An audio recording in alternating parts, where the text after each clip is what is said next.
엄마, 그날의 저는 아무것도 몰랐습니다. 공장, 야간 근무를 마치고 새벽 6시 버스에 몸을 실었을 때까지도 세상이 무너질 거라곤 생각하지 못했습니다.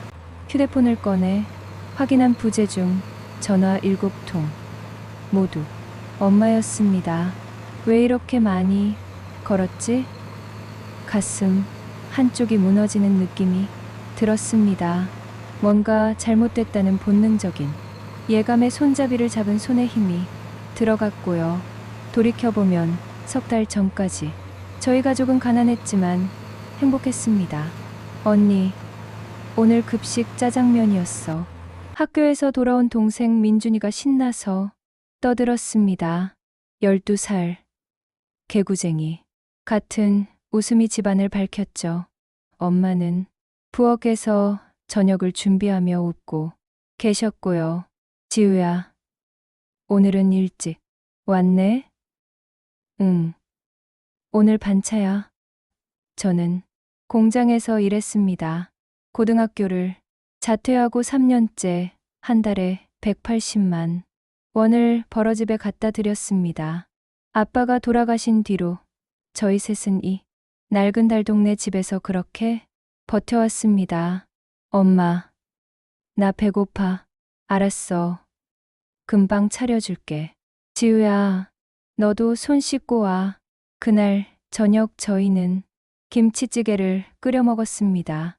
민준이가 밥 2그릇을 뚝딱 비우는 걸 보며 엄마와 저는 웃었습니다. 평범한, 너무나 평범한 저녁이었습니다. 그게 마지막이 될 줄은 몰랐습니다.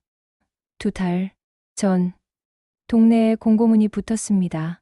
재개발구역 지정, 3달 내전 가구, 이주 보상비는 턱없이 적었고 대부분의 주민들은 갈 곳이 없었습니다. 지우야, 우리 어떡하지? 엄마의 떨리는 목소리가 지금도 귓가에 맴돕니다. 엄마, 괜찮아. 내가 뭐든 할게. 하지만 쉽지 않았습니다. 저희가 받을 보상비로는 서울 어디에도 집을 구할 수 없었으니까요. 그러던 어느 날 용역 깡패들이 왔습니다. 여기 누구 있어요? 나와요. 덩치 큰 남자들 3~4명이 저희 집 문을 두들겼습니다. 저는 문을 열었고 그들은 비웃듯 말했습니다. 아가씨, 언제까지 여기 있을 거야? 빨리 나가. 안 그러면 우리가 직접 쫓아낼 거야. 그날 제 안에 뭔가가 끊어지는 소리가 들렸습니다. 저는 그들을 노려봤습니다. 동네에서 저를 모르는 사람은 없었습니다. 한지우, 이 동네 일진녀, 중학교 때부터 싸움으로 이름을 날렸던 저를 함부로 대할 수 있는 놈은 없었습니다. 야, 이 새끼들아. 누구 쫓아낸다고? 저는 그들 중 한 명의 멱살을 잡았습니다. 하지만 그들은 웃기만 했습니다. 오, 일진년에? 근데 말이야. 우린 네가 상대할 수 있는 애들이 아니거든. 그들 중 한 명이 명함을 내밀었습니다. 민석호, 용역. 그 이름을 그때 처음 봤습니다. 지우야, 그만해. 저 사람들한테 찍히면 안 돼. 엄마의 떨리는 손이 제 팔을 붙잡았습니다. 저는 주먹을 풀 수밖에 없었습니다. 그날 이후로 용역 깡패들은 매일같이 저희 동네를 돌았습니다. 주민들을 협박하고 밤에는 고함을 지르고 때로는 집에 돌을 던졌습니다. 개새끼들. 분노가 가슴속에서 타올랐지만 저 혼자서는 어쩔 수 없었습니다. 그리고 바로 오늘 버스에서 내린 저는 동네 입구에서 이상한 광경을 목격했습니다. 경찰차 2대, 구급차 1대, 그리고 모여있는 사람들. 무슨 일이지? 심장이 미친 듯이 뛰기 시작했습니다. 저는 뛰기 시작했습니다. 골목을 돌고 언덕을 오르고 숨이 차도 멈추지 않았습니다. 그리고 저희 집이 있던 자리에 도착했을 때 엄마, 세상이 멈췄습니다. 집이 없었습니다. 아니, 정확히는 무너져 있었습니다. 벽돌과 나무 파편들이 뒤섞여 잔해더미를 이루고 있었고 그 옆에는 노란색 불도저 한 대가 멈춰 서 있었습니다. 엄마, 민준아, 저는 비명을 지르며 잔해 더미로 달려갔습니다. 하지만 경찰이 저를 막았습니다. 안 됩니다. 위험해요. 놓아요. 거기 우리 엄마 있어요. 동생도. 그때 구급대원들이 담요에 덮인 무언가를 옮기는 게 보였습니다. 두 개 크기가 달랐습니다. 하나는 컸고 하나는 작았습니다. 아, 아니야. 무릎이 풀렸습니다. 바닥에 주저앉은 저는 그저 담요를 바라볼 뿐이었습니다. 유가족이세요? 신원 확인 부탁드립니다. 경찰의 말에 저는 비틀거리며 일어나 구급차로 걸어갔습니다. 담요를 열었을 때 엄마의 얼굴이 보였습니다. 엄마는 눈을 감고 계셨습니다. 마치 잠든 것처럼. 하지만 차가웠습니다. 이미 식어버린 몸. 옆에 작은 담요도 열었습니다. 민준이었습니다. 12살 동생. 아직 짜장면이 좋다고 좋아하던 그 아이가 사망 시각은 오전 5시 32분으로 추정됩니다. 철거 작업 중 건물 붕괴로 경찰의 설명이 들렸지만 하나도 귀에 들어오지 않았습니다. 그때였습니다. 아, 시발. 안에 사람 있는 줄 알았으면 말을 하지. 그러게. 이제 귀찮아졌네. 저 멀리서 들리는 목소리. 돌아보니 용역 깡패들이 담배를 피우며 서 있었습니다. 웃고 있었습니다. 웃고 있어? 그 순간 제 안에 뭔가가 터져버렸습니다. 이 새끼들이. 저는 벌떡 일어나 그들에게 달려갔지만 경찰들이 저를 붙잡았습니다. 진정하세요, 유가족. 놓으라고. 저 새끼들이 죽였어. 용역 깡패들은 경찰차에 타고 떠났습니다. 조사받으러 간다고 했지만 그들의 얼굴에는 여유가 가득했습니다. 잡힐 일 없다는 듯이 저는 그 자리에 주저앉아 하늘을 올려다봤습니다. 맑은 하늘, 아무 일도 없다는 듯 맑은 하늘이 너무 미웠습니다. 그날 저는 처음 알았습니다. 세상은 공평하지 않다는 것을, 정의는 돈 있는 자의 편이라는 것을, 그리고 제가 복수하지 않으면 아무도 대신해주지 않는다는 것을. 장례식장에는 조문객이 거의 없었습니다. 몇몇 동네 주민들이 다녀갔지만 금방 떠났습니다. 다들 겁에 질려 있었습니다. 재개발 용역에 찍히고 싶지 않았던 거죠. 저는 홀로 관 앞에 앉아 있었습니다. 엄마와 민준이의 영정사진이 저를 바라보고 있었습니다. 웃고 있었습니다. 행복했던 그날의 모습 그대로. 미안해. 내가 지키지 못해서. 눈물이 흘렀습니다. 하지만 금방 말랐습니다. 슬픔보다 더 큰 감정이 제 안을 채우고 있었으니까요. 분노. 끓어오르는 가슴을 찢는 온몸을 불태우는 분노. 다음 날 아침 경찰서에서 연락이 왔습니다. 유가족분이시죠? 사건 조사 결과가 나왔습니다. 저는 경찰서로 달려갔습니다. 혹시 몰라요. 혹시 그 새끼들을 잡았을지도. 하지만 형사의 말은 차가웠습니다. 사고사로 결론 났습니다. 철거 작업 중 안전, 수칙, 미준수로 인한 사고. 유가족께서는 산재보험 청구하시면 됩니다. 뭐라고요? 저는 책상을 탁 쳤습니다. 사고사요? 저 새끼들이 일부러 집을 민 거잖아요. 안에 사람 있는 거 알면서 형사는 고개를 저었습니다. 증거가 없습니다. 현장에 있던 작업자들은 모두 안에 사람이 있는 줄 몰랐다고 진술했고요. CCTV도 없고 목격자도 없습니다. 거짓말이잖아요. 분명히 엄마가 소리쳤을 거예요. 그건 저희도 알 수 없습니다. 죄송하지만 이거는 여기서 종결됩니다. 저는 믿을 수 없었습니다. 민석호는요? 그 용역 회사 두목은요? 그분은 당일 현장에 없었습니다. 사무실에 계셨다는 알리바이가 확실하고요. 법적으로 책임을 물을 수 없습니다. 경찰서를 나서는 제 다리는 후들거렸습니다. 화가 나서, 아니 허무해서. 이게 끝이라고? 이렇게? 저는 변호사를 찾아갔습니다. 법률 상담을 해주는 무료 변호사였습니다. 민사 소송을 하고 싶어요. 건설회사랑 용역회사 상대로. 변호사는 서류를 검토하더니 고개를 저었습니다. 어렵습니다. 경찰 조사에서 사고사로 결론 났고 과실 입증이 안 되면 승소 가능성이 거의 없어요. 설령 소송을 건다 해도 몇 년 걸리고 비용도 만만치 않습니다.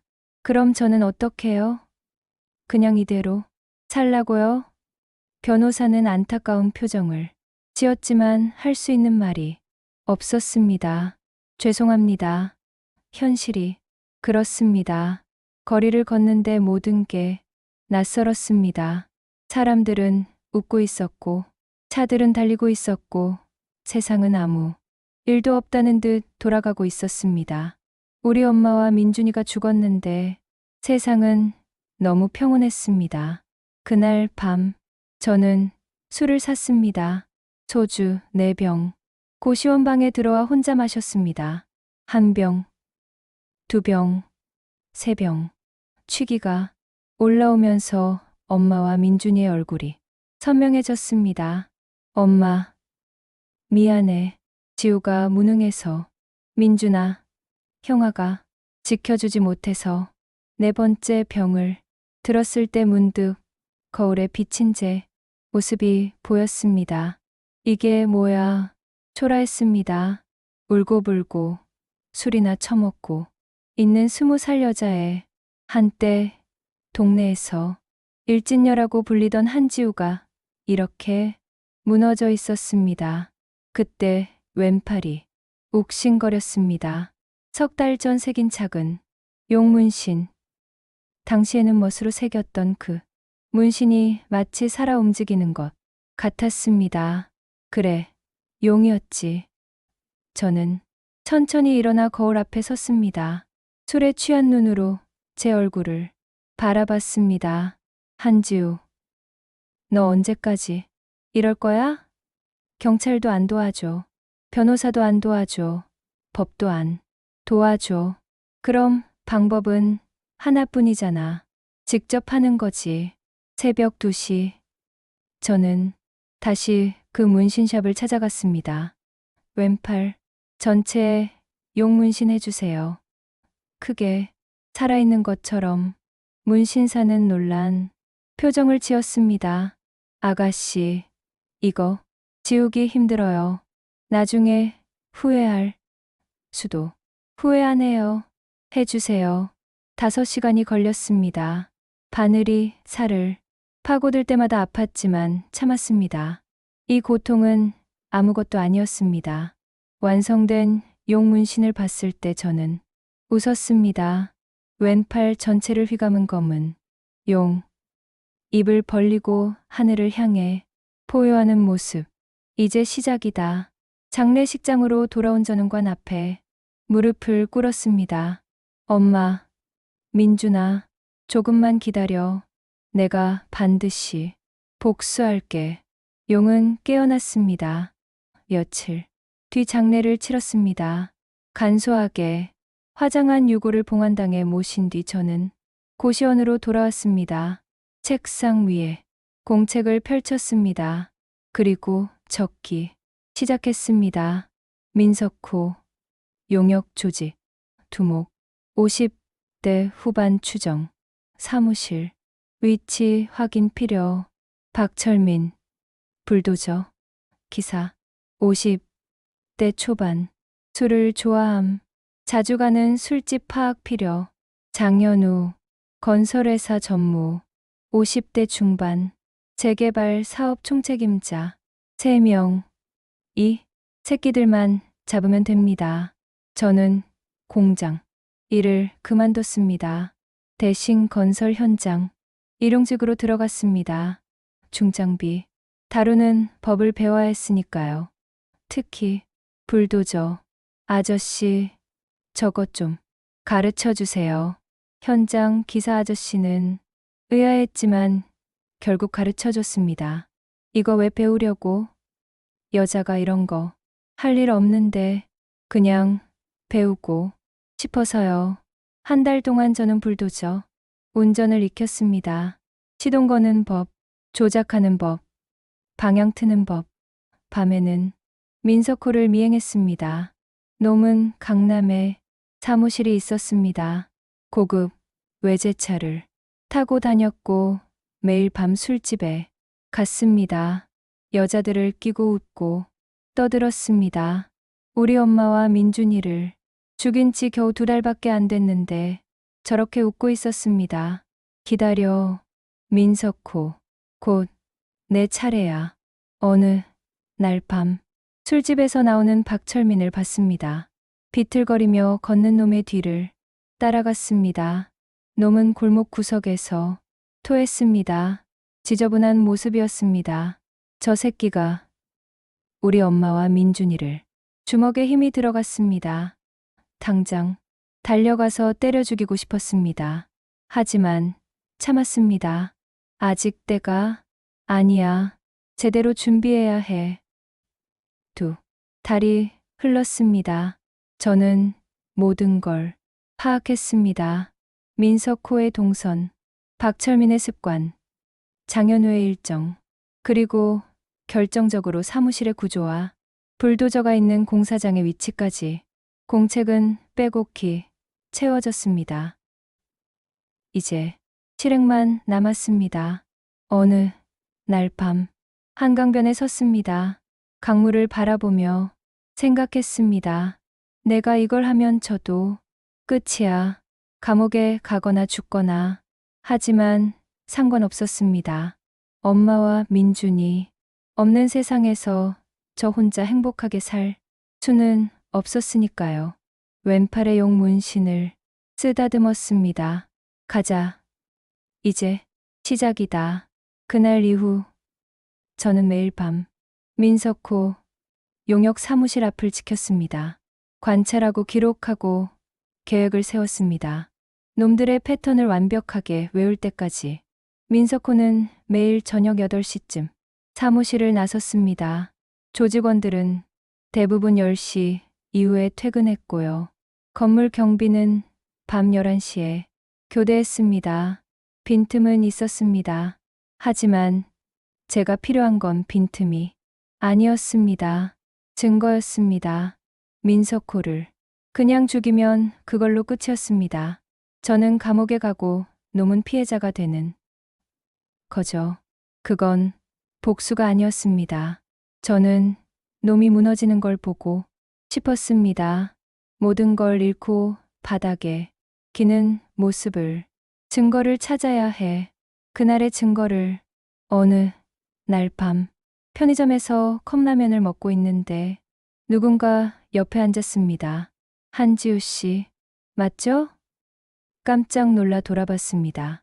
30대 초반으로 보이는 남자, 안경을 쓰고 단정한 옷차림이었습니다. 누구세요? 남자는 명함을 내밀었습니다. 정수혁, 뉴스타운 기자. 기자요? 네, 재개발 현장. 비리를 취재하고 있습니다. 지우 씨, 사건도 알고 있어요.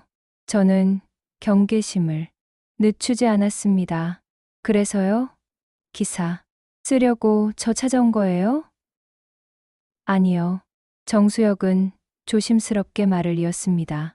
그날 현장에 제가 있었습니다. 근처에서 취재 중이었거든요. 지우 씨, 어머니가 소리치는 걸 들었어요. 안에 사람 있다고 제발 멈춰달라고. 저는 숨이 멎었습니다. 그럼 증인이잖아요. 왜 경찰한테 말 안 했어요? 말했습니다. 하지만 제 말만으로는 부족하다고 하더군요. 게다가 민석호 쪽에서 압력이 들어왔어요. 제 기사도 다 막혔고요. 정수혁의 목소리에 죄책감이 묻어났습니다. 죄송합니다. 제가 무능해서 지켜드리지 못했어요. 저는 그를 한참 바라봤습니다. 거짓말하는 것 같지는 않았습니다. 그래서 지금 저한테 뭘 원하는 건데요? 도와드리고 싶습니다. 합법적으로 민석호를 무너뜨릴 방법을 찾아보죠. 합법적으로요? 저는 비웃었습니다. 경찰도 변호사도 안 되는데 기자가 뭘 할 수 있어요? 증거를 찾아야 합니다. 민석호. 사무실에 분명히 뭔가 있을 거예요. 그날 현장 기록이나 지시 문서 같은 거. 저도 그 생각은 했어요. 근데 어떻게 들어가요? 정수혁은 잠시 망설이더니 말했습니다. 잠입해야죠. 뭐라고요? 불법입니다. 하지만 다른 방법이 없어요. 제가 도와드릴게요. 저는 그를 다시 봤습니다. 기자라는 사람이 불법을 말하다니. 왜요? 왜 저를 도와주려는 거예요?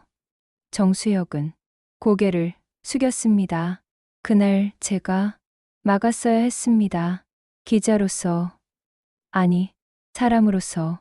근데 저는 그냥 지켜만 봤어요. 그게 평생 저를 괴롭힐 것 같아서요. 진심이었습니다. 그의 눈에서 그걸 읽을 수 있었습니다. 좋아요. 같이 해봐요. 일주일 뒤 저희는 계획을 실행에 옮겼습니다. 밤 11시 경비 교대 시간. 정수혁이 경비원의 주의를 돌리는 동안 저는 뒷문으로 잠입했습니다. 심장이 미친 듯이 뛰었습니다. 사무실 문은 잠겨 있었지만 저는 이미 준비했습니다. 유튜브에서 배운 락픽 기술. 30초 만에 문이 열렸습니다. 안으로 들어간 순간 컴컴한 사무실이 보였습니다. 저는 핸드폰 손전등을 켜고 조심스럽게 걸었습니다. 책상, 서류 캐비닛, 금고, 어디에 있을까?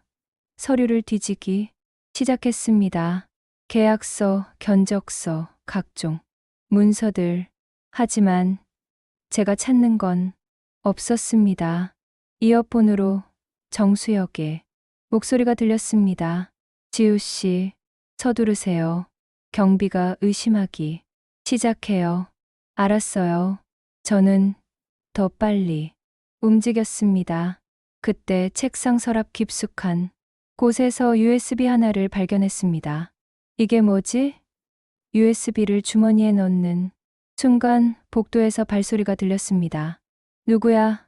거기 경비였습니다. 젠장. 저는 창문으로 달려갔습니다. 1층이라 뛰어내릴 수 있었습니다. 창문을 열고 뛰어내리는 순간 경비가 사무실로 들어왔습니다. 거기, 저는 뒤도 돌아보지 않고 달렸습니다. 골목을 빠져나와 정수혁이 기다리는 차에 올라탔습니다. 출발해요. 차는 빠르게 현장을 벗어났습니다. 숨을 헐떡이며 USB를 꺼냈습니다. 이거 뭐가 들어있을까요? 정수혁의 사무실로 가서 USB를 열었습니다. 화면에 폴더들이 나타났습니다. 현장 기록, 작업, 지시서, 그리고 녹음 파일들. 이거예요. 저희는 파일들을 열어봤습니다.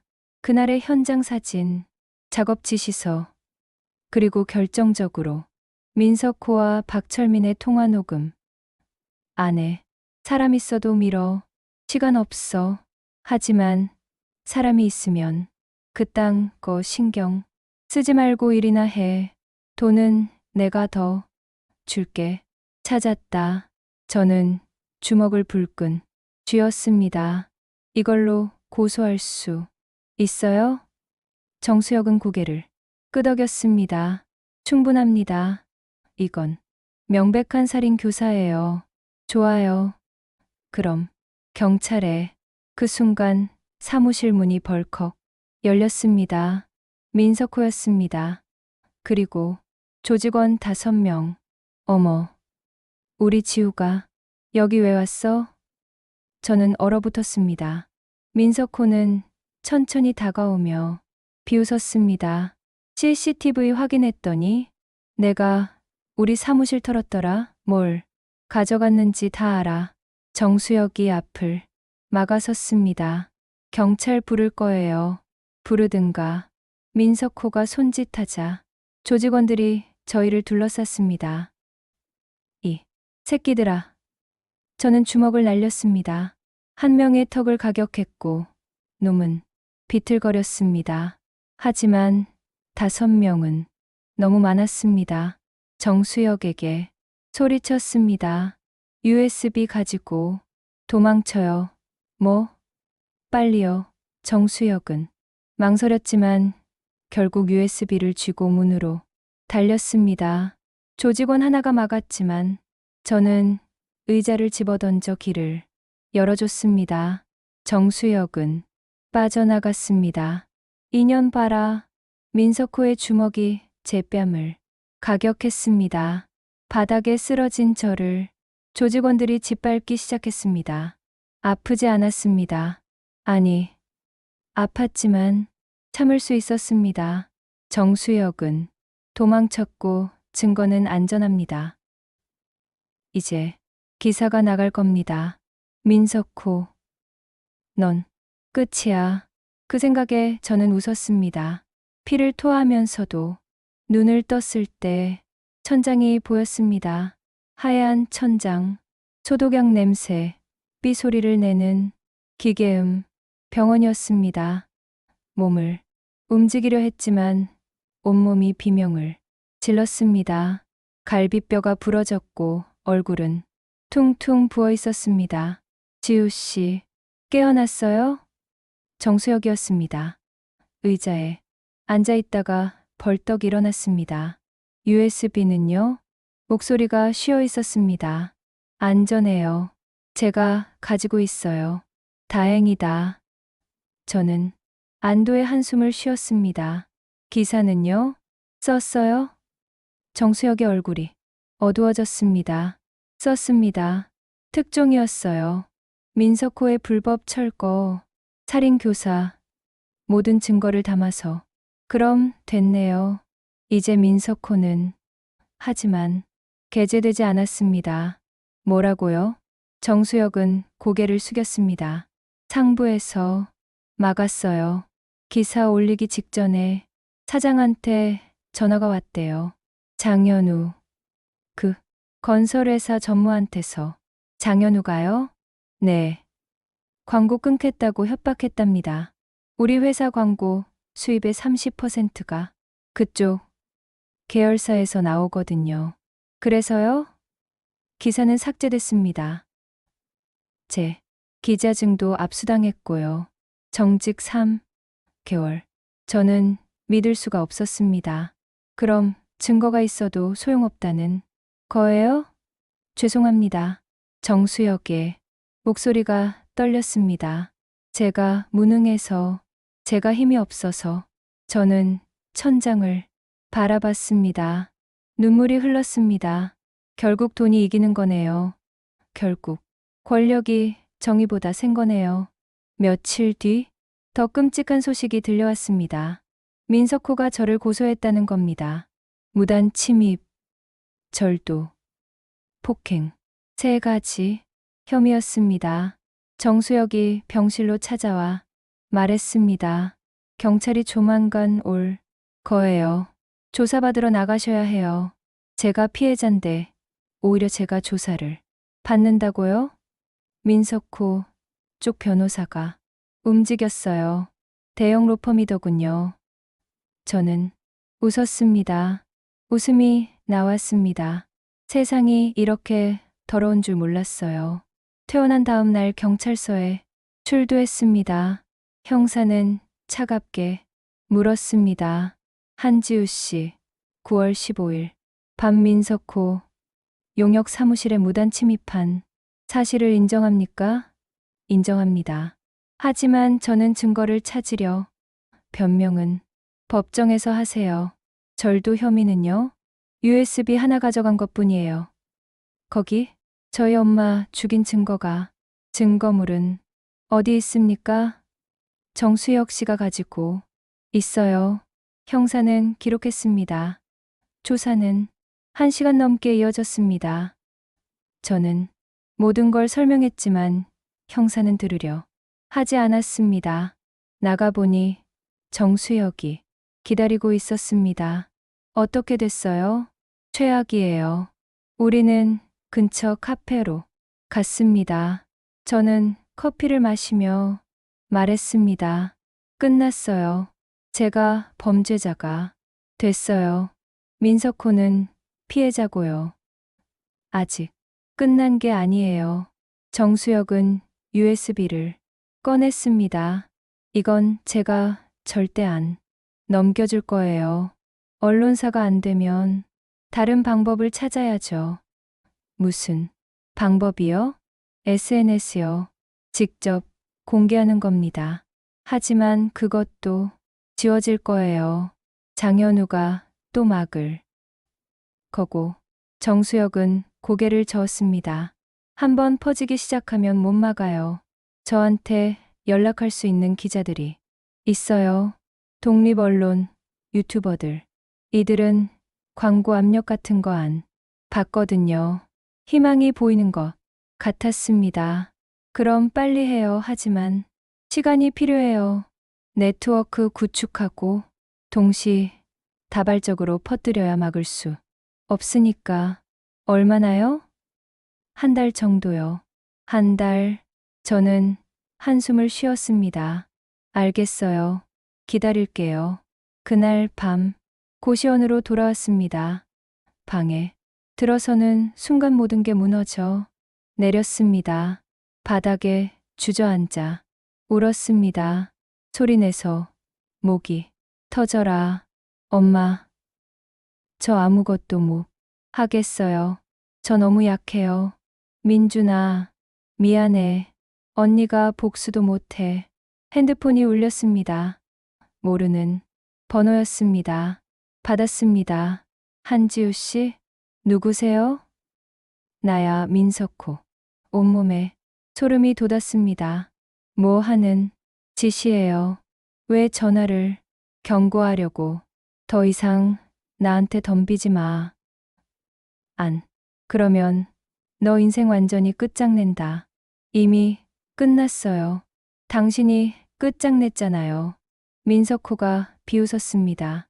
아직도 정신 못 차렸네. 좋아. 그럼 한 가지 더 알려줄게. 내 엄마 그날 정말 많이 빌더라. 제발 살려달라고. 근데 알아? 그게 더 재밌었어. 이 새끼가. 저는 소리쳤습니다. 착하게 살아. 한지우. 그게 너한테 좋아. 전화가 끊겼습니다. 저는 핸드폰을 벽에 내던졌습니다. 산산이 부서졌습니다.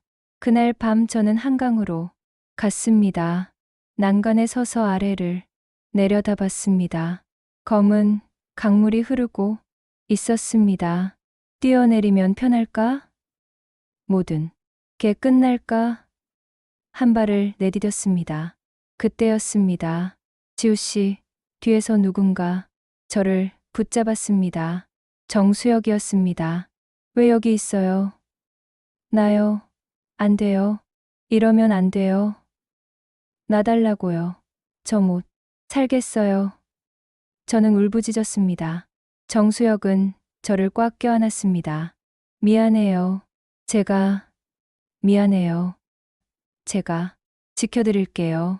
저는 그의 품에서 한참을 울었습니다. 한참 뒤 진정이 됐을 때 정수혁이 말했습니다. 지우 씨, 제발 죽지 마세요. 우리 다시 해봐요. 방법을 찾아봐요. 방법이 어딨어요. 법도 언론도 다 막혀 있는데.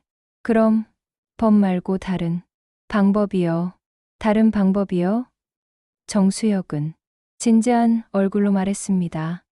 지우 씨, 방식으로 하는 거예요. 제 방식이요? 네. 지우 씨가 원래 하려던 그 방식. 직접 복수하는 거요. 저는 그를 바라봤습니다. 그럼 범죄잖아요. 저도 알아요. 하지만 합법이 안 통하면 불법밖에 없어요. 제가 도와드릴게요. 왜요? 기자가 왜 범죄를 도와요? 정수혁은 웃었습니다. 저도 이제 기자 아니에요. 정직당했잖아요. 그냥 한 사람으로서 지우 씨를 돕고 싶어요. 그날 밤 저희는 새로운 계획을 세웠습니다. 법이 아닌 복수를, 정의가 아닌 응징을. 일주일 뒤 저희는 본격적으로 움직이기 시작했습니다. 정수혁은 민석호의 동선을 파악했고 저는 불도저 운전 연습을 계속했습니다. 목표는 명확했습니다. 민석호를 공포에 떨게 만드는 것, 그리고 세상의 진실을 알리는 것. 지우 씨, 이거 보세요. 정수혁이 노트북을 열어 보여줬습니다. 민석호의 일정표였습니다. 어떻게 구했어요? 민석호 비서가 술집에서 일하는 제 친구예요. 부탁했죠. 일정표에는 민석호가 이번 주 금요일 밤 강남 클럽에 간다고 적혀 있었습니다. 여기서 나올 때를 노리는 거예요. 그럼 전 뭘 하면 돼요? 정수혁은 잠시 망설이더니 말했습니다. 박철민을 먼저 만나세요. 불도저 기사요? 네. 그 사람이 약한 골이에요. 술만 먹으면 떠들어대고 죄책감도 있어 보이더라고요. 만나서 뭘 하는데요? 자백을 받아내는 거예요. 녹음하고요. 그게 될까요? 해봐야죠. 다른 방법이 없으니까. 이틀 뒤 저는 박철민이 자주 가는 술집을 찾았습니다. 낡은 선술집. 저녁 7시쯤 박철민이 들어왔습니다. 혼자였습니다. 저는 그 옆자리에 앉았습니다. 아저씨, 소주 한 병 더요. 박철민은 저를 힐끗 보더니 다시 술잔을 기울였습니다. 저도 소주를 시켰습니다. 그리고 넌지시 말을 걸었습니다. 아저씨, 건설 일 하시나 봐요? 어떻게 알았어? 작업복 보면 알죠. 저도 공사판에서 일했거든요. 그래? 박철민은 경계를 풀었습니다. 술이 몇 잔 들어가자 말이 많아졌습니다. 요즘 일이 없어서 힘들어. 나이도 먹었고. 불도저 기사시죠? 박철민이 놀라 저를 봤습니다. 어떻게? 손 보면 알아요. 저도 중장비 다뤄봤거든요. 그는 안도하며 다시 술을 마셨습니다. 맞아. 30년 넘게 했지. 대단하시네요. 근데 힘든 일도 많으셨겠어요. 박철민의 얼굴이 어두워졌습니다. 힘들지. 특히 요즘은 잠도 잘 못 자. 왜요? 그는 한참 망설이더니 중얼거렸습니다. 사람을 죽였거든. 심장이 쿵쾅거렸습니다. 녹음기를 켜둔 게 다행이었습니다. 사람을요? 재작년 재개발 현장에서 집을 밀었는데 안에 사람이 있었어. 여자랑 애가. 저는 주먹을 꽉 쥐었습니다. 하지만 표정을 유지했습니다. 그럼 사고 아니었어요? 박철민은 고개를 저었습니다. 아니야. 민석호.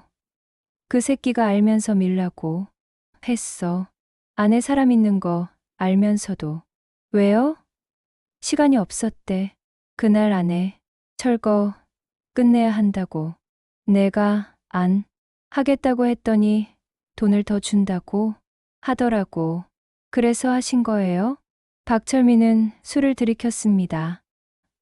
그래. 나도 개새끼지. 돈 때문에 사람을 죽였으니까 매일 밤 꿈에 나와. 그 여자랑 애가.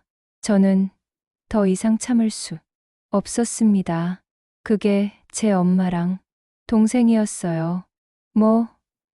박철민이 저를 봤습니다. 한지우예요. 그날 죽은 사람들 딸. 박철민의 얼굴이 하얗게 질렸습니다. 미안해. 정말 미안해. 그는 무릎을 꿇었습니다. 죽여줘. 제발. 나 좀 죽여줘. 더 이상 못 살겠어. 저는 그를 내려다봤습니다. 불쌍했습니다. 아니, 불쌍하다고 느껴지는 게 화가 났습니다. 죽이긴 뭘 죽여요. 아저씨는 살아서 증언해야죠. 증언? 네, 경찰한테. 민석호가 시켰다고. 안에 사람 있는 거 알았다고. 박철민은 고개를 저었습니다. 안 돼. 나 죽어. 민석호한테 찍히면 나 죽는다고. 이미 죽은 목숨 아니에요. 매일 밤 악몽 꾸면서 사는 게 사는 거예요? 박철민은 울기 시작했습니다. 미안해. 정말 미안해. 미안하면 증언하세요.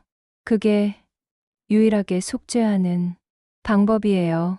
박철민은 한참을 울다가 고개를 끄덕였습니다. 알았어. 할게. 증언할게. 저는 그의 어깨를 두드렸습니다. 고마워요. 술집을 나와 정수혁에게 전화했습니다. 녹음했어요. 박철민 자백. 정말요? 잘했어요. 이제 어떻게 해요? 박철민을 데리고 경찰서 가야죠. 그 전에 제가 USB 내용이랑 같이 언론에 먼저 뿌릴게요. 언론이요?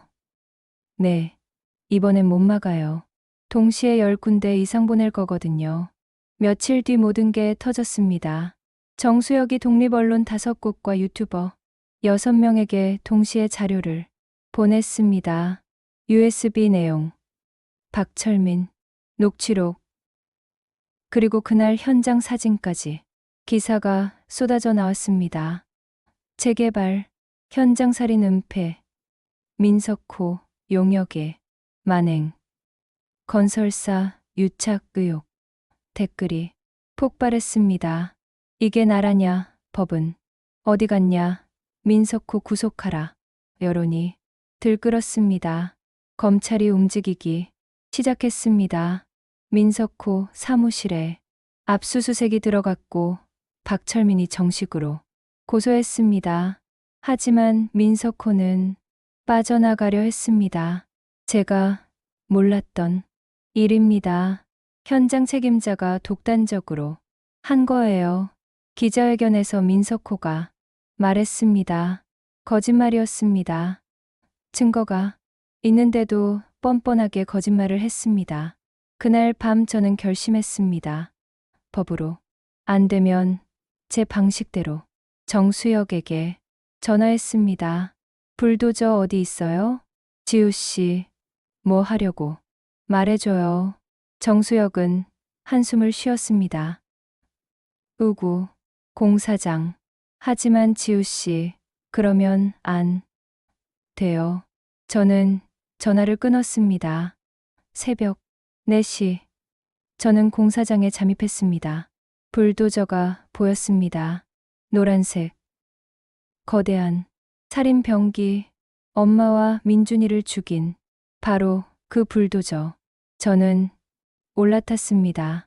시동을 걸었습니다. 엔진이 굉음을 냈습니다. 이제 시작이다. 불도저를 몰고 공사장을 빠져나왔습니다. 새벽, 거리는 고요했습니다. 가로등, 불빛, 아래로 거대한 그림자가 움직였습니다. 목적지는 민석호 사무실이었습니다. 핸드폰이 울렸습니다. 정수혁이었습니다. 받지 않았습니다. 저는 오직 한 가지 생각뿐이었습니다. 민석호, 내 차례다. 30분 뒤 민석호 사무실 건물 앞에 도착했습니다. 5층짜리 건물 1층에 놈의 사무실이 있었습니다. 불도저를 건물 쪽으로 돌렸습니다. 앞으로 불도저가 움직이기 시작했습니다. 천천히, 하지만 확실하게. 유리문이 박살났습니다. 벽이 무너졌습니다. 불도저는 거침없이 사무실 안으로 들어갔습니다. 경보음이 울렸습니다. 불도저를 멈추고 내렸습니다. 사무실은 엉망이었습니다. 책상이 부서지고 서류가 날리고 천장이 무너져 내렸습니다. 저는 계단으로 올라갔습니다. 2층, 3층. 민석호는 3층에 살고 있었습니다.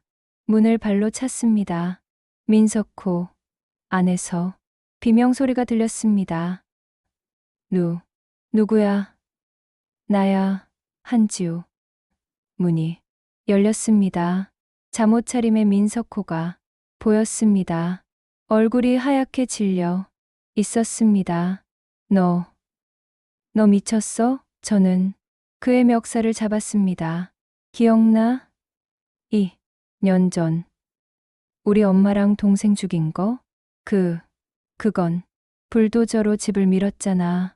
안에 사람 있는 거 알면서. 민석호는 뒤로 물러났습니다. 미안해. 미안하다고. 돈 줄게. 얼마든지 줄게. 저는 비웃었습니다. 돈. 지금. 돈 타령이야? 제발. 죽이지만 마. 제발. 민석호는 무릎을 꿇었습니다. 한때 저를 짓밟던 그 남자가 바닥에 기고 있었습니다. 보기 좋네. 저는 그를 내려다봤습니다. 우리 엄마도 이렇게 빌었을까? 제발 살려달라고? 민석호는 대답하지 못했습니다. 그때 사이렌 소리가 들렸습니다. 경찰이었습니다. 놈의 뒤에서 목소리가 들렸습니다. 지우 씨, 정수혁이었습니다.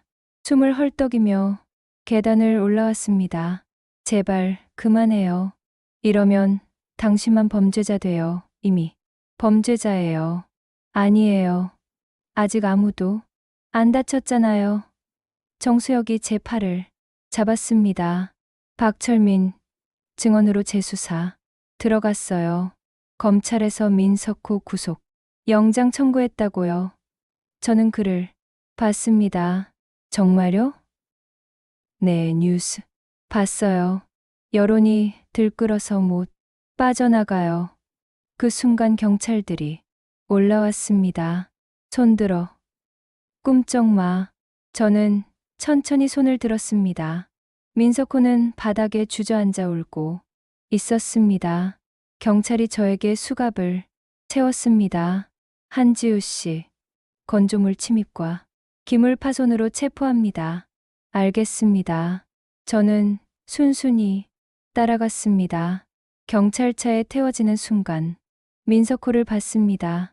놈도 다른 경찰차에 태워지고 있었습니다. 눈이 마주쳤습니다. 놈의 눈에는 공포가 가득했습니다. 이겼다. 그 생각이 들었습니다. 경찰서에서 조사를 받았습니다. 왜 그런 짓을 했습니까? 복수하려고요. 복수요? 네, 제 가족을 죽인 놈에게. 형사는 한숨을 쉬었습니다. 마음은 이해합니다. 하지만 이건 명백한 범죄예요. 알아요. 구속될 수도 있어요. 상관없어요. 조사가 끝나고 유치장에 들어갔습니다. 좁은 방, 딱딱한 침대. 하지만 편안했습니다. 처음으로 편하게 잠들 수 있을 것 같았습니다. 며칠 뒤 재판이 열렸습니다. 검사는 징역 3년을 구형했습니다. 하지만 변호사가 정상 참작을 주장했습니다. 정수혁이 변호사를 구해준 거였습니다. 피고인은 가족을 잃은 슬픔 속에서 정신적 충격을 받았습니다. 게다가 피해자 민석호는 피고인의 가족을 죽인 장본인으로 현재살인 교사 혐의로 기소됐습니다. 방청석에서 웅성거림이 일었습니다. 판사는 서류를 검토하더니 말했습니다. 피고인 한지우에게 징역 2년, 집행유예 3년을 선고한다. 집행유예. 저는 믿을 수 없었습니다. 감옥에 안 가도 된다는 뜻이었습니다. 법정을 나서니 정수혁이 기다리고 있었습니다. 축하해요. 지우 씨. 고마워요. 변호사 비용은 어떻게? 제가 냈어요. 괜찮아요. 왜? 이렇게까지 해줘요? 정수혁은 웃었습니다. 그냥요. 지우 씨가 행복했으면 좋겠어서. 저는 처음으로 웃었습니다. 진심으로. 한 달 뒤 민석호 재판이 열렸습니다. 박철민의 증언, USB 증거, 녹취록 모든 게 민석호에게 불리했습니다. 판사는 엄중하게 말했습니다. 피고인 민석호에게 살인교사죄로 징역 15년을 선고한다. 방청석에서 박수가 터져 나왔습니다. 민석호는 무너졌습니다. 저는 그 모습을 조용히 지켜봤습니다. 엄마, 민준아, 봤지? 건설회사 전무 장현우도 구속됐습니다. 유착 혐의와 증거인멸 교사. 모든 게 끝났습니다. 민석호 선고, 이후석. 달이 흘렀습니다. 저는 작은 카페에서 아르바이트를 시작했습니다. 평범한 일상이었습니다. 어느 날 정수혁이 카페로 찾아왔습니다. 지우 씨, 좋은 소식 있어요. 뭔데요? 재개발 피해자 보상이 다시 진행된대요. 제대로 된 금액으로. 정말요? 네, 여론이 들끓으면서 정부가 움직였어요. 지우 씨, 엄마랑 동생 일도 재조사 들어갔고요. 저는 잠시 말이 없었습니다. 늦었지만 그래도 다행이네요. 그날 저녁 봉안당을 찾았습니다. 엄마와 민준이의 사진 앞에 앉았습니다. 엄마, 민준아, 다 끝났어. 민석호는 감옥 갔고 장현우도 구속됐어. 보상금도 나온대. 사진 속 엄마와 민준이는 여전히 웃고 있었습니다. 그런데 말이야, 저는 천천히 말을 이었습니다. 나 왜 이렇게 허전하지? 복수했는데 왜 이렇게 공허할까? 눈물이 흘렀습니다. 너희가 그리워. 매일 그리워. 복수보다 너희가 돌아오는 게 나았어. 한참을 울었습니다. 봉안당을 나서는데 정수혁이 밖에서 기다리고 있었습니다. 혼자 있고 싶을 줄 알았는데 혹시나 해서요. 고마워요. 우리는 함께 걸었습니다. 지우 씨, 이제 뭐 할 거예요? 모르겠어요. 그냥 평범하게 살고 싶어요. 좋은 생각이에요. 정수혁이 멈춰 서더니 저를 봤습니다. 저랑 같이 살면 어때요? 네, 연애하자는 건 아니고요. 그냥 룸메이트로. 지우 씨 혼자 사는 거 힘들어 보여서. 저는 웃었습니다. 생각해 볼게요. 며칠 뒤 답을 했습니다. 좋아요. 같이 살아요. 정수혁과 저는 작은 투룸을 얻었습니다. 각자 방을 쓰고 거실을 공유했습니다. 이상한 동거였지만 편했습니다. 어느 날 정수혁이 물었습니다. 지우 씨, 왼팔 문신 지울 생각 없어요? 저는 용 문신을 내려다봤습니다. 아니요. 이건 제 일부예요. 과거를 잊지 않으려고 남겨둘 거예요. 그렇구나. 하지만 더 이상복수로 살진 않을 거예요. 다행이에요. 시간이 흘렀습니다. 저는 카페 일을 계속했고 정수혁은 독립 언론사에서 일했습니다. 평범한 일상이었습니다. 아침에 일어나고 출근하고 저녁에 함께 밥 먹고 그러던 어느 날 정수혁이 조심스럽게 물었습니다. 지우 씨, 저 하나만 물어볼게요. 뭔데요? 저 좋아해요? 저는 당황했습니다. 갑자기 왜? 대답 안 해도 돼요. 그냥 제 마음이 어떤지 말하고 싶어서요. 저는 지우 씨가 좋아요. 저는 글을 봤습니다. 솔직히 모르겠어요. 좋은지 고마운 건지 괜찮아요. 천천히 생각해요. 그날 밤 잠이 오지 않았습니다. 정수혁에 대한 제 마음은 뭘까? 의지하고 있는 건 맞았습니다. 고마웠고요. 사랑일까? 잘 모르겠었습니다. 엄마가 살아계셨다면 뭐라고 하셨을까? 1년이 흘렀습니다. 저는 검정고시를 쳤습니다. 합격했습니다. 대학에 가고 싶었습니다. 늦었지만 공부하고 싶었습니다. 정수혁이 축하한다며 케이크를 사왔습니다. 지우 씨, 정말 대단해요. 아니에요. 당연한 거예요. 촛불을 끄며 소원을 빌었습니다. 엄마, 민준아, 나 이제 잘 살게. 행복하게 살게. 어느 날 민석호 재판 방청을 갔습니다. 항소심이었습니다. 놈은 형량을 줄이려 했지만 기각됐습니다. 민석호는 수척해져 있었습니다. 한때 저를 짓밟던 그 남자는 이제 없었습니다. 법정을 나서는데 놈이 저를 봤습니다. 한지우, 네? 미안하다. 놈은 고개를 숙였습니다. 저는 아무 말도 하지 않았습니다. 그냥 돌아섰습니다. 용서는 아직이었습니다. 어쩌면 영원히 못할지도. 하지만 증오는 조금씩 사라지고 있었습니다. 계절이 바뀌었습니다. 봄이 왔습니다. 벚꽃이 피었습니다. 정수혁과 저는 한강을 걸었습니다. 지우 씨, 네, 행복해요? 저는 잠시 생각했습니다. 행복한 것 같아요. 완전히는 아니지만 조금씩. 다행이에요. 저는 그의 손을 잡았습니다. 정수혁 씨, 네, 저도 좋아해요. 많이. 정수혁은 웃었습니다. 벚꽃잎이 흩날렸습니다. 그 순간이 영원하길 바랐습니다. 2년이 흘렀습니다. 저는 대학교 2학년이 됐습니다. 사회복지학과였습니다.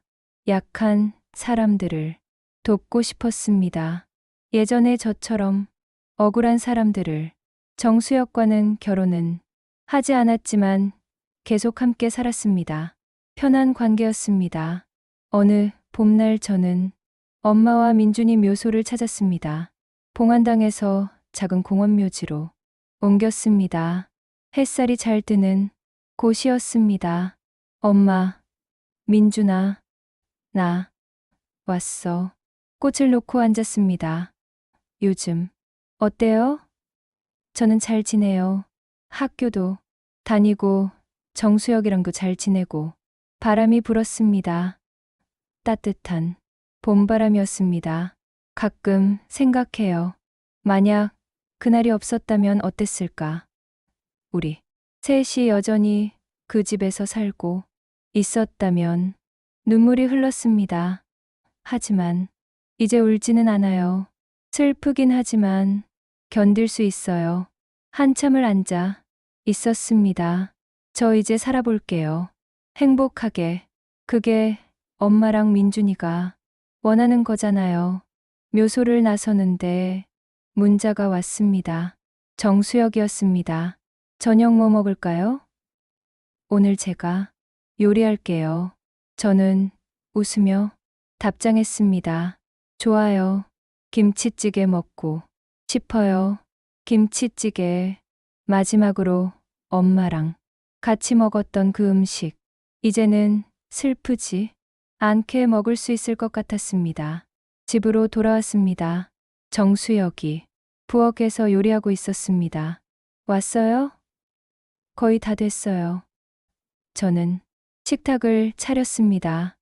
밥이 완성됐습니다. 김치찌개, 밥, 반찬들 둘이 마주 앉아 먹었습니다. 맛있어요. 다행이에요. 처음 만들어 봤거든요. 웃음이 나왔습니다. 식사를 마치고 설거지를 같이 했습니다. 거실에 앉아 TV를 봤습니다. 뉴스가 나왔습니다. 재개발, 피해자 지원법 통과, 앞으로는 제대로 된 보상이 이뤄질 거라고 했습니다. 좋은 일이네요. 네. 이제 저 같은 사람이 줄어들겠죠. 분명히요. 저는 왼팔 용 문신을 쓰다듬었습니다. 이 문신은 제 과거였습니다. 아픔이었고, 분노였고, 복수였습니다. 하지만 이제는 달랐습니다. 생존의 증표였습니다. 이겨낸 흔적이었습니다. 그날 밤 꿈을 꿨습니다. 엄마와 민준이가 나왔습니다. 우리 셋은 예전 그 집 거실에 앉아 있었습니다. 엄마가 웃으며 말했습니다. 지우야, 잘 살고 있구나. 네, 엄마. 민준이도 웃었습니다. 언니, 행복해? 응, 행복해. 그때 엄마가 일어나더니 저를 안았습니다. 이제 괜찮아. 우리 걱정하지 말고 내 인생 살아. 엄마, 눈물이 흘렀습니다. 민준이도 다가와 안겼습니다. 언니, 사랑해. 나도 사랑해. 둘은 천천히 뒤로 물러났습니다. 빛이 그들을 감쌌습니다. 잘 가. 지우야, 안녕. 언니, 그들은 빛 속으로 사라졌습니다. 저는 손을 뻗었지만 닿지 않았습니다. 눈을 떴습니다. 아침이었습니다. 햇살이 창문으로 들어왔습니다. 눈물이 베개를 적시고 있었습니다. 하지만 슬프지 않았습니다. 오히려 평온했습니다. 이제 보내줘도 될 것 같았습니다. 아침 식사를 준비하며 생각했습니다. 복수는 끝났습니다. 정의는 실현됐습니다. 하지만 진짜 중요한 건 그게 아니었습니다. 제가 살아가는 것, 행복해지는 것, 그게 진짜 복수였습니다. 엄마와 민준이를 짓밟은 놈들에게 제가 무너지지 않았다는 것을 보여주는 것, 그게 진짜 승리였습니다. 정수혁이 일어났습니다. 좋은 아침이에요. 지우씨. 좋은 아침이에요. 우리는 함께 아침을 먹었습니다. 오늘도 평범한 하루가 시작됐습니다. 학교 가고 일하고 저녁에 함께 밥 먹고 평범함이 이렇게 소중한 줄 몰랐습니다. 저녁에 다시 묘소를 찾았습니다. 마지막으로 인사하러 왔습니다. 엄마, 민준아, 이제 자주는 못 올 것 같아. 저도 제 인생을 살아야 하니까 꽃을 놓으며 말했습니다. 하지만 잊지 않을게. 절대로 평생 사랑할게. 일어서서 마지막으로 묘비를 쓰다듬었습니다. 잘 있어요. 돌아서서 걸어 나왔습니다. 뒤돌아보지 않았습니다. 앞만 봤습니다. 공원 입구에서 정수혁이 기다리고 있었습니다. 다 끝났어요? 네, 끝났어요. 그의 손을 잡았습니다. 이제 갈까요? 네, 가요. 우리는 함께 걸었습니다. 석양이 지고 있었습니다. 하늘이 붉게 물들었습니다. 그 순간 왼팔이 따뜻해졌습니다. 용 문신을 봤습니다. 문신 속용이 마치 웃는 것 같았습니다. 저도 웃었습니다. 용은 이제 쉴 수 있었습니다. 복수는 끝났고 평화가 찾아왔습니다. 한지우 20살 불도저의 가족을 잃은 소녀, 복수를 택했던 일진녀, 이제는 그냥 평범하게 살고 싶은 한 사람, 그게 저였습니다. 하늘을 올려다봤습니다. 구름 사이로 햇살이 쏟아졌습니다. 그 빛 속에서 용 한 마리가 하늘로 올라가는 환상이 보였습니다. 승천하는 용, 이제 자유로운 용. 저는 손을 흔들었습니다. 잘 가. 과거의 나. 안녕. 분노. 안녕. 복수. 그리고 안녕. 고통. 새로운 시작이었습니다.